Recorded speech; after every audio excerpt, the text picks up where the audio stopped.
The two candidates fighting for the French presidency have launched bitter attacks on each other in a final bid to win over millions of undecided voters before Sunday's election. Centrist Emmanuel Macron is aiming to become the first sitting president to win a second term for 20 years. He said Marine Le Pen's far right was fueled by unhappiness and risked a society of hate and fracture. It was proof of his weakness, she said, that he used old insults of extremism. The opinion polls give the sitting president the edge in the second-round runoff, but Ms. Le Pen's far-right party has never been this close to power, which is why the stakes are so high. The number one issue in this election has been the spiraling cost of living, from energy bills and food shopping to the price of filling up a car. It was identified very early on by the Le Pen team, who have promised a government of national unity to attack the high cost of living, as well as a referendum on immigration and a ban on wearing headscarves in public. Her simple message to voters has been, "It's Macron or France." Mr. Macron also kept his message brief. This election is a form of referendum on secularism and on Europe. He argues Ms. Le Pen's idea of a Europe of nations would mean an end to the EU. He invoked the UK's vote to leave the EU and the presidency of Donald Trump in a TV appeal to voters. There are millions of people who, a few hours before Brexit, decided what was the point in going to vote. Millions did the same in 2016 with Trump. The next day they woke up with a hangover, he said, accusing him of insulting both her and those who voted for her. Ms. Le Pen said France had endured 5 years of chaos and could rediscover civil peace and respect. "We won't find it with the same man and the same type of rule," she said. The biggest issue for both candidates is the large number of voters who are set to cast blank ballots or not even vote at all. The polls suggest turnout could be the lowest since 1969.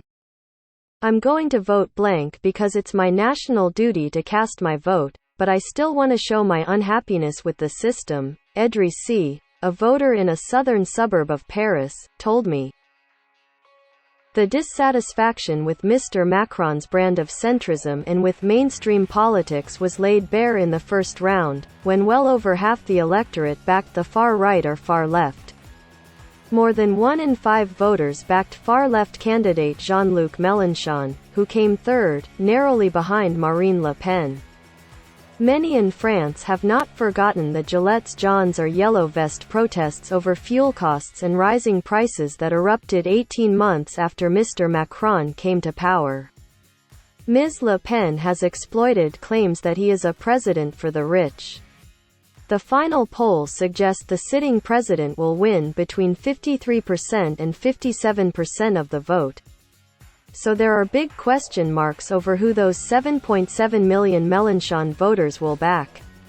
According to an Ipsos poll on Friday, 48% of people who voted for Mélenchon in the first round support neither candidate in the final round, while 1 in 3 of those far-left voters will back Mr. Macron.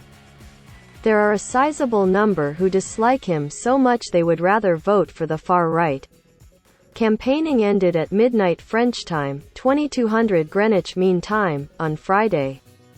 And the two teams are now required by law to halt electioneering until voting ends on Sunday evening.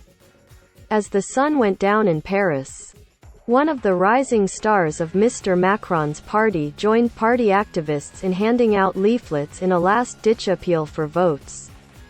Agriculture Minister Julien de Normandie said the government was acutely aware that a disaffected public needed to be brought closer to mainstream politics. Maybe it will be one of the major issues of a new Macron period, if he's re-elected. Everyone in politics has to consider the way we make and enact policy.